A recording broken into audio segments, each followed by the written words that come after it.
Dear students and parents, welcome to Dr. TCS Career Guidance.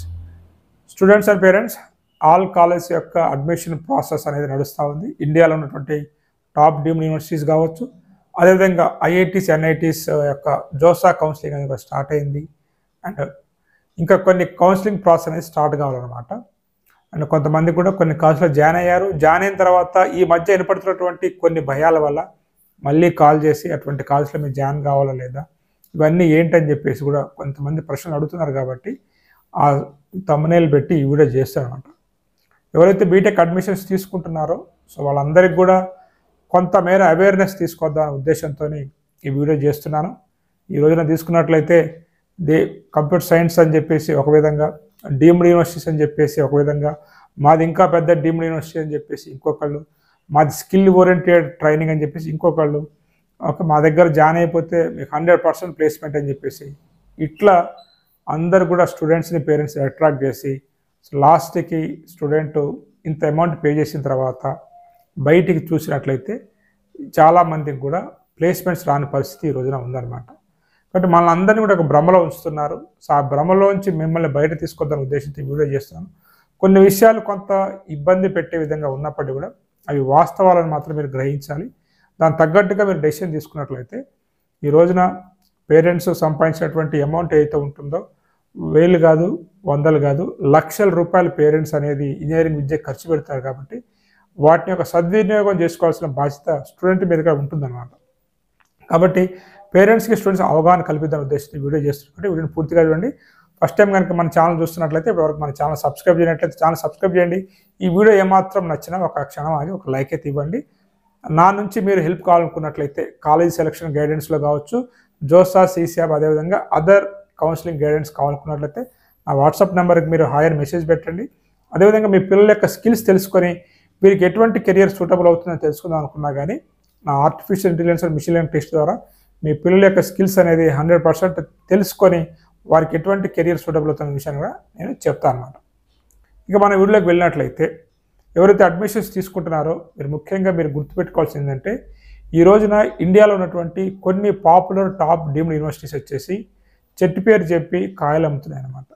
ఏదో ఒక campus success అయింది కదా అని చెప్పేసి అదే క్యాంపస్ మీద ఇంకా చాలా క్యాంపస్లు అనేది చెన్నైలో, అమరావతిలో, అదేవిధంగా ఢిల్లీలో ఏర్పాటు చేసి కంప్యూటర్ సైన్స్లో ఎక్కువ ఇంటేక్ తీసుకుంటూ ఈ రోజున రాసినటువంటి ఎంట్రన్స్ రాసినటువంటి ప్రతి ఒక్క స్టూడెంట్కి కూడా సీట్ ఇస్తున్నాయి అనమాట. ఇందులో majority of the seats computer science అనమాట.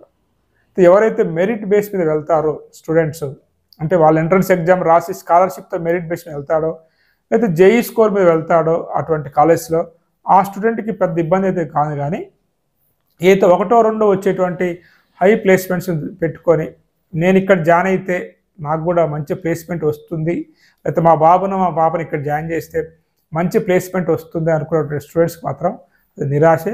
మీకు దాదాపు 6000 నుంచి 10,000 మంది ఒక కాలేజీలో ఇంటేక్ ఉందన్నట్లయితే అక్కడ మీకు ఫైనల్ ఇయర్లో ఫిల్టరింగ్ ప్రాసెస్లో, అంటే ఏదైతే సిజిపి అంటారో 10th క్లాస్ నుంచి ఇంటర్మీడియట్ తర్వాత BTech percentage of the marks కూడా తీసుకొని కొంతమంది స్టూడెంట్స్ని మీరు ఎలిజిబిలిటీ కాదు ప్లేస్మెంట్కి అని చెప్పేసి అని కూడా చెప్తున్నారని చెప్పేసి పేరెంట్స్ స్టూడెంట్స్ ఇటువంటి ఫీడ్బ్యాక్ అనమాట.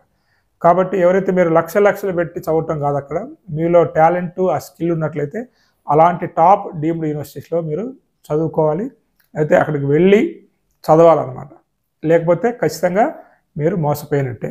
ఇది ఒకటి. రెండోది వచ్చేసి ఎవరైతే ఈ రోజున జోసా కౌన్సిలింగ్ నడుస్తూ ఉంది, ఐఐటీస్, ఎన్ఐటీస్, IIITస్లో స్టడీ అనేది చాలా టఫ్గా ఉంటుంది. ఇప్పటి వరకు మీకు ఇంటర్మీడియట్ కాలేజీలో మీకు చాలా మంచిగా చదువు చెప్పి మిమ్మల్ని కేర్ తీసుకున్నటువంటి వ్యవస్థ నుంచి మీరు అక్కడికి వెళ్తున్నప్పుడు చాలా ఛాలెంజెస్ ఉంటాయి. అక్కడ అంత ఈజీగా ఉండదు. మీరు అక్కడికి వెళ్ళి రిలాక్స్ అయినట్లయితే ఎంతోమంది స్టూడెంట్స్ సిజిపిఏ లేక ఈ రోజున ప్లేస్మెంట్ కూడా ఎలిజిబిలిటీ కాలేదన్నమాట. కాబట్టి అక్కడ మీరు భారీ మోసపోవద్దు అనమాట. కాలేజీలు మోసం చేయవు, కానీ వాళ్ళు అక్కడ పెద్దగా మిమ్మల్ని ఎక్కువ ఏమనరు.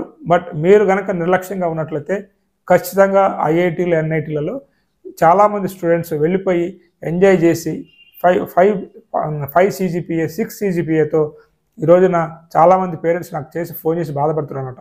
ప్లేస్మెంట్ కూడా ఎలిజిబిలిటీ లేకుండా ఉన్నారు సార్ అని చెప్పేసి. ఇది దాదాపు అన్ని టాప్ ఐఐటీస్, ఎన్ఐటీస్, IIITస్లో కూడా కొంత పర్సెంటేజ్ స్టూడెంట్స్ ఉన్నారు. కాబట్టి అక్కడికి పోయి కనుక మిమ్మల్ని మీరు మోసం అయితే చేసుకోవద్దు.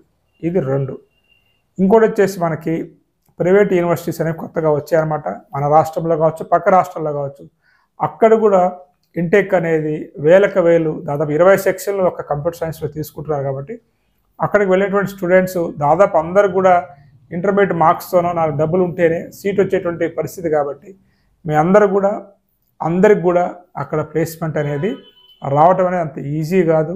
ఎందుకంటే ఈ రోజున కంపెనీస్ అనేవి ఈ deemed universities, autonomous colleges, private యూనివర్సిటీలో ఉన్న స్టూడెంట్స్ యొక్క స్కిల్ అనేది వాళ్ళకి తెలుసు. ఈ మధ్య రీసెంట్గా మనకి జేఎన్టీ కూడా చెప్పిందనమాట, మా దగ్గర చదివినప్పుడు 20-30% వస్తుండే రిజల్ట్ మీ దగ్గర రాగానే 100% ఎలా వస్తుందని చెప్పేసి కొన్ని అటానమస్ కాలేజీల యొక్క రిజల్ట్ కూడా ఆపిందనమాట. అంటే ఎంత జరుగుతుందని మీరు తీసుకోవచ్చు. అంటే మీ దగ్గర నాలెడ్జ్ లేకుండా మీకు బీటెక్ సర్టిఫికేట్ ఇవ్వడానికి కాలేజీలు రెడీగా ఉన్నా, యూనివర్సిటీలు రెడీగా ఉన్నా, కంపెనీలు మాత్రము మీ దగ్గర నాలెడ్జ్ స్కిల్ లేకుండా ఉద్యోగాలు ఇవ్వడానికి మాత్రం రెడీ లేవు. కాబట్టి మీరు చదువుతున్నటువంటి కాలేజీలో మీరు పెడుతున్నటువంటి అమౌంట్కి న్యాయం చేయాలంటే కనీసం వాడు ఇచ్చేటువంటి సర్టిఫికేట్ ఎలాగో పనికొస్తుంది, బట్ ఉద్యోగం రావాలంటే మాత్రం మీకు స్కిల్స్, నాలెడ్జ్ నేర్చుకోవాలి.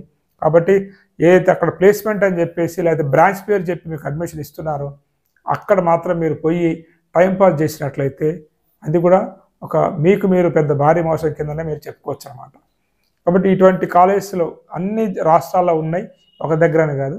ఇది ఇంకొకటి తీసుకున్నట్లయితే మనకి ఈ మధ్యన న్యూ ఏజ్ ఇన్స్టిట్యూషన్స్ అని చెప్పి వచ్చాయన్నమాట. అంటే ఏదైతే స్కిల్ అనేది లేదు స్టూడెంట్స్కి, ఈ స్కిల్ లేకపోవటం వల్ల ఉద్యోగాలు రావట్లేదు, మా మెయిన్ టార్గెట్ ఈ స్కిల్లే అని చెప్పేసి కూడా మనకి ఢిల్లీ నుంచి హైదరాబాద్ వరకు నేను కూడా కొన్ని కాలేజీ గురించి మీకు చెప్పాను అనమాట.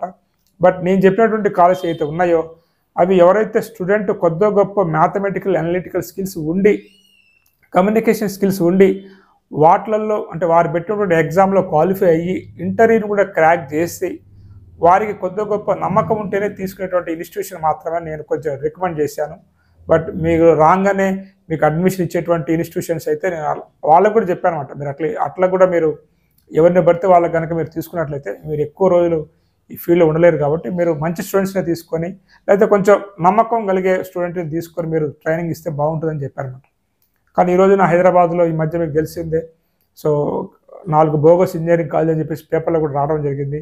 చాలామంది స్టూడెంట్స్ పేరెంట్స్ అక్కడ జాయిన్ అయ్యారనమాట. స్టూడెంట్స్ వాళ్ళ పేరెంట్స్ చాలామంది మెసేజ్ పెడుతున్నారు, ఇదేంటి సార్ అని చెప్పేసి. ఇటువంటి న్యూ ఏజ్ కాలేజ్ వచ్చేసి వాళ్ళు ఒక కాలేజ్తో టైఅప్ పెట్టుకోవచ్చు, వాళ్ళు ట్రైనింగ్ ఇవ్వచ్చు, ప్లేస్మెంట్ ఇప్పించచ్చు అనమాట. కాకపోతే వాళ్ళు ఇన్స్టిట్యూట్ ఆఫ్ టెక్నాలజీ అని అయితే పెట్టుకోవద్దు అనమాట. ఎందుకంటే ఇవన్నీ పెట్టుకోవాలనుకున్నట్లయితే మీకు యూజీసీ అప్రూవ్డ్ కాలేజ్ అయినా అయి ఉండాలి, లేదంటే ఏఐసిటి అప్రూవ్డ్ కాలేజ్ అయినా అయి ఉండాలన్నమాట. వాళ్ళు మాత్రమే ఇంజనీరింగ్ అని లేకపోతే టెక్నాలజీ అనే పదాన్ని వాడాలన్నమాట. అట్లా కాకుండా ఒక బిల్డింగ్లో వితౌట్ ఎనీ పర్మిషన్ మీరు నడిపిస్తున్నట్లయితే అది చట్టం విరుద్ధం కిందకి వస్తుంది. కాబట్టి వాళ్ళు కూడా రిలీజ్ అయ్యారు. వాళ్ళు కూడా ఇండియాలో ఉన్నటువంటి అన్ని క్యాంపస్తో స్టూడెంట్స్ని షిఫ్ట్ చేస్తారు అనమాట ఇయర్. అది ఏదైతే వాళ్ళ ఓన్ క్యాంపస్లో కనుక రన్ చేసినట్లయితే అది రూల్స్కి విరుద్ధం. కాబట్టి అలా రన్ చేయకూడదు. అలా రన్ చేసినట్లయితే ఫర్దర్గా ఇబ్బందులు అనేవి ఉంటాయి. కాబట్టి ఎక్కడైతే మీరు ఏ కాలేజ్ టైఅప్ చేసుకున్నారో ఆ కాలేజ్లో రన్ చేస్తే మీకు ఎటువంటి ప్రాబ్లం ఉండదు. ఎందుకంటే అది యూనివర్సిటీ స్టూడెంట్స్ కిందకి వెళ్ళిపోతారు. మీ సర్టిఫికేట్ వచ్చేది కూడా యూజీసీ అప్రూవ్డ్ యూనివర్సిటీ కాబట్టి మీకు అంత ఇబ్బందులు అయితే ఉండవు. కాకపోతే ఇక్కడ మీరు గమనించాల్సింది ఏంటంటే రేపు మీరు ఎంఎస్కి వెళ్ళినప్పుడు యుఎస్ కానీ యూకే కానీ కెనడా కానీ వెళ్ళినప్పుడు మీరు చదివినటువంటి కాలేజీ అయితే ఖచ్చితంగా చూస్తారు అనమాట. అంటే అది మీరు ఆ యూనివర్సిటీ అనేది ఏ యూనివర్సిటీలో మీరు చదువుతున్నారు అనేది కూడా ఖచ్చితంగా మీరు తెలుసుకోవాల్సి ఉంటుంది. ఎందుకంటే ఒక రెప్యుటేటెడ్ ఒక ఐఐటి, ఎన్ఐటి, ఒక టాప్ డీమ్డ్ యూనివర్సిటీ, అదేవిధంగా ఒక top engineering college, NBA accreditation కాలేజీలో చదివినటువంటి స్టూడెంట్స్కి మంచి యూనివర్సిటీలు కొద్ది గొప్ప జరుగుతాయి. ఎక్కువ ఐఐటి, ఎన్ఐటి, ఐసర్, నైసర్ లాంటి ఇన్స్టిట్యూషన్లో చదివిన స్టూడెంట్స్కి, ఐఐసిలో చదివిన స్టూడెంట్స్కి మంచి యూనివర్సిటీలు యూఎస్లో జరుగుతాయి అన్నమాట. ఇక నార్మల్ కాలేజ్ చదివినట్లయితే అక్కడ మీకు అంతకంటే నార్మల్ యూనివర్సిటీలో సీట్ వస్తుంది. కాబట్టి మీరు చదివేటువంటి కాలేజ్ చాలా చాలా ఇంపార్టెంట్ అనమాట. ఇంక ఎవరికైతే ఎంసెట్లో మంచి ర్యాంక్ రాలేదు, ట్రైనింగ్ ఇస్తే తప్ప ఇతను కొంచెం మంచిగా రేపు ప్లేస్మెంట్కి కనీసం లైన్లో ఉండగలనటువంటి స్టూడెంట్స్ వెళ్ళొచ్చు. కానీ ఎంఎస్కి ప్లాన్ చేద్దాం అనుకున్న స్టూడెంట్స్ మాత్రం ఈ కాలేజీ బ్యాక్గ్రౌండ్ అనేది చాలా చాలా ఇంపార్టెంట్స్ అనమాట. అంటే అదొకటి మాత్రం చూసుకోండి. కొన్ని ఇబ్బందులు అయితే జరుగుతూ ఉన్నాయి, కానీ ఆ ఇన్స్టిట్యూషన్స్ వెనకాల ఉన్నటువంటి పెద్ద కార్పొరేట్ శక్తులు ఉన్నాయన్నమాట. సో వాళ్ళందరికీ తెలుసు వచ్చేటువంటి పరిణామాలు ఏందని చెప్పేసి వీళ్ళ వల్ల ఇంకొంతమందికి ఇబ్బంది అనేది జరిగింది కాబట్టి ఆ ఘర్షణ వాతావరణం అనేది అక్కడ జరుగుతూ ఉంది. వీటి మధ్యన పేరెంట్స్ స్టూడెంట్స్ నలిగిపోతున్నారు. సో జాయిన్ అయిన వాళ్ళు మీరు భయపడాల్సిన పని అయితే ఏం లేదు, అవన్నీ వాళ్ళు చూసుకుంటారు. కాకపోతే సో అక్కడ పెట్టేటువంటి అమౌంట్ మీకు న్యాయం చేయగలగనుకున్నట్లయితే అందరికి కూడా వాళ్ళు ప్లేస్మెంట్ ఇప్పిలేరు అనమాట. ఎందుకంటే దాదాపు 10 to 12 క్యాంపస్ ఉన్నాయి కాబట్టి, సో ఒక్కొక్క క్యాంపస్లో 500 వేసుకున్నా కానీ చాలా ఎక్కువ మంది స్ట్రెంత్ ఉంటారు కాబట్టి అంతమందికి ప్లేస్మెంట్ కల్పించాలంటే కొంత స్టూడెంట్ యొక్క స్కిల్స్ మీద ఆధారపడి ఉంటుంది. కాబట్టి మీ కష్టం మీదనే అక్కడ వాళ్ళ రిజల్ట్ ఆధారపడి ఉంటుంది అనమాట. 100% ప్లేస్మెంట్ అనేది మాత్రం అక్కడ కూడా సాధ్యం కాదు. మీరు మీ గురించి ఆలోచించి కొంచెం స్కిల్స్ వాళ్ళు నేర్చుకొని వెళ్ళినట్లయితే కొంతమేర మీకు మేలు జరిగే అవకాశం ఉందన్నమాట. బట్ ఇక్కడ కూడా మీరు చాలా జాగ్రత్తగా, మీలో టాలెంట్ లేనట్లయితే వాళ్ళు కాదు కదా, ఐఐటి బాంబే కూడా మీకు ప్లేస్మెంట్ ఇప్పిలేదు, అది మాత్రం మీరు గమనించండి. ఇవే కాకుండా ఇక మన 2 రాష్ట్రాల్లో ఉన్నటువంటి కాలేజెస్ కనుక తీసుకున్నట్లయితే ఈ రోజున ఇంటర్మీడియట్లో 500 మార్కులు వచ్చిన స్టూడెంట్ కానించి 900 మార్కులు వచ్చి కనీసం ఎంసెట్లో 40 మార్కులు తెచ్చుకొని ప్రతి ఒక్క స్టూడెంట్ కూడా కంప్యూటర్ సైన్స్ కావాలంటాడు, ఆర్టిఫిషియల్ ఇంటెలిజెన్స్ కావాలంటారు అనమాట. ఆ బ్రాంచ్ యొక్క రేంజ్ అనేది చాలా పెరిగిపోయింది. ఈ రోజున ఒకప్పుడు మనం మనుషులతో పోటీ పడాల్సి వచ్చేది అనమాట. సాఫ్ట్వేర్ ఇంజనీరు ఈ రోజున మెషిన్స్తో పోటీ పడాలి. అదేవిధంగా రోబో మూవీ చూశారు కదా మీరు, అయితే రజనీకాంత్ తయారు చేసినటువంటి రోబో అతనికే రివర్స్ అయింది అనమాట. అలానే ఈరోజు మనం తయారు చేసినటువంటి ఆర్టిఫిషియల్ ఇంటెలిజెన్స్ సాఫ్ట్వేర్ ఇంజనీర్స్కే పెద్ద సవాల్గా మారిపోయింది అనమాట. అంటే అంత రేంజ్లో నాలెడ్జ్ ఉండాలి. నీకు ఇంటర్మీడియట్లో 600-700 మార్కులు తీసుకొని నువ్వు మీ ఇంటి పక్కన కాయలో చదువుకొని రేపు స్కిల్స్ లేక ఏం ప్లేస్మెంట్ కోసం నాకు వస్తుంది అనుకున్నట్లయితే నీ అంత అమాయకులు లేదనమాట. కాబట్టి అక్కడ కూడా కొంతమేర ఈ కంపెనీస్ ఆన్లైన్లో రిక్రూట్మెంట్ జరుగుతున్నాయి కాబట్టి అందుట్లో 1% పిల్లగాళ్ళకి మాత్రం అలాంటి కంపెనీలో జాబ్ వచ్చే అవకాశం ఉందన్నమాట. బట్ అక్కడ కూడా మీరు బ్రాంచ్ అనేది కాకుండా సరే మీకు నచ్చిన బ్రాంచ్ మీరు తీసుకోండి, కానీ ప్రాజెక్ట్స్ ఇంటర్న్షిప్స్ అనేది ఐఐటీలోనో ఎన్ఐటీలోనో టాప్ యూనివర్సిటీలోనో అప్లై చేసుకొని చేసినట్లయితేనే మీకు అవకాశం ఉంటుంది తప్ప ఇక మేము పోగానే మాకు సీట్ ఇచ్చేశారు ఇక మాకు ఉద్యోగం వస్తుంది అనుకున్నట్లయితే మీరు కూడా మోసపోయినట్టే అనమాట. కాబట్టి వీటన్నిటిని దృష్టిలో పెట్టుకొని అసలు మీకు ఇంజనీరింగ్ చదివేటువంటి టాలెంట్ ఉందా లేదా. ఒక స్టూడెంట్ ఇంజనీరింగ్ చదవాలంటే ఈ రోజున ఉన్నటువంటి పరిస్థితుల్లో highly mathematical skills, problem solving skills, analytical skills, communication skills ఇవన్నీ అవసరం అనమాట. ఇవన్నీ లేకుండా ఇంటర్మీడియట్లో ఒక 4 క్వశ్చన్లు బట్టి పెట్టించి రేపు వాళ్ళ కొంత క్వశ్చన్ బ్యాంక్ ఉంటుంది, ఏ క్వశ్చన్లు వస్తే వాళ్ళకి తెలుసు అనమాట. అవి మీరు రాసి ఎంతో కొంత కాపింగ్ జరుగుతుంది, అవన్నీ చూసి 900 మార్కులు వచ్చినా మాకు 1000 అని చెప్పేసి మురిసిపోయి ఉంటే మీరు అయిపోయినట్టే అనమాట, ఎందుకు పనికిరారు అనమాట. కాబట్టి ఇవన్నీ గుర్తుపెట్టుకోండి. ఇట్లాంటి జరుగుతూ ఉన్నాయి. కాబట్టి ఫస్ట్ మీ గురించి మీరు తెలుసుకోండి. మీరు ఇంజనీరింగ్కి ఎలిజిబిలిటీ ఉంటేనే వెళ్ళండి. అంటే కొంతమంది ఉంటారు అనమాట, ఏదో టైంపాస్గా వాళ్ళ వ్యాపారం చూసుకోవడానికి పేరుకి డిగ్రీ కావాలి, వాళ్ళకి అయితే ఇబ్బంది లేదు. కానీ ఎవరైతే సీరియస్గా పేరెంట్స్తో అమౌంట్ పెట్టించి రేపు ఎంజాయ్ చేద్దాం అనుకుంటున్నారో మీరందరూ కూడా చాలా జాగ్రత్తగా ఉండాలి. 2-3 సంవత్సరాల క్రితం జస్ట్ ఒక పేరెంట్స్ వచ్చారు నా దగ్గరికి, వాడు ఇంటర్మీడియట్ మ్యాథ్స్ అనేది అత్యవసర మార్కులతో పాస్ అయ్యాడు అనమాట. వీడికి ఇంజనీరింగ్ పనికిరాదండి, వద్దండి, ఏదైనా పని నేర్పియండి లేకపోతే డిగ్రీ చేయించండి అంటే వాడు మన మాట వినకుండా వెళ్ళిపోయి ఒక ప్రముఖ రాజకీయ నాయకుడు కాలేజీలో జాయిన్ చేశాడు. ఇప్పటికీ సెకండ్ ఇయర్ 11 బ్యాక్లాగ్స్ ఉన్నాయని చెప్పేసి నేను నా దగ్గరికి వచ్చారనమాట. ఇది పరిస్థితి. కాబట్టి పేరెంట్స్ని హింసించకండి, మీ గురించి మీరు తెలుసుకోండి.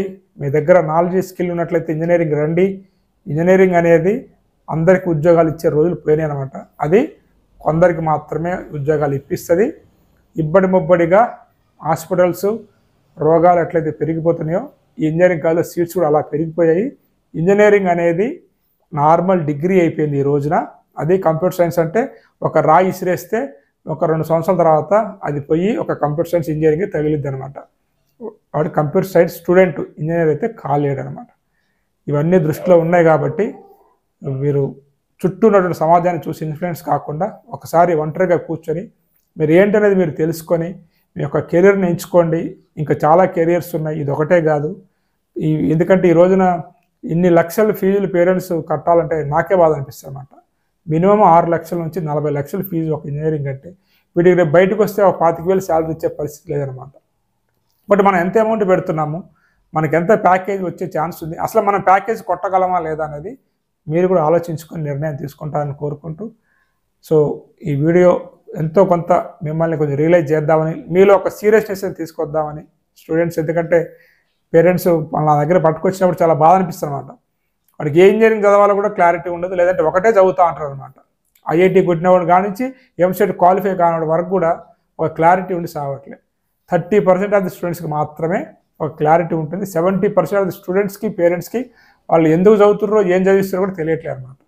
ఇవన్నీ తెలుసుకోండి, కౌన్సిలర్స్ యొక్క హెల్ప్ తీసుకోండి. కొన్ని మాటలు మిమ్మల్ని ఇబ్బంది పెట్టినా కానీ ఇవన్నీ నిజాలను గ్రహించి మీ లైఫ్లో డెసిషన్ తీసుకుంటారని కోరుకుంటూ, have a nice day, all the best for your bright.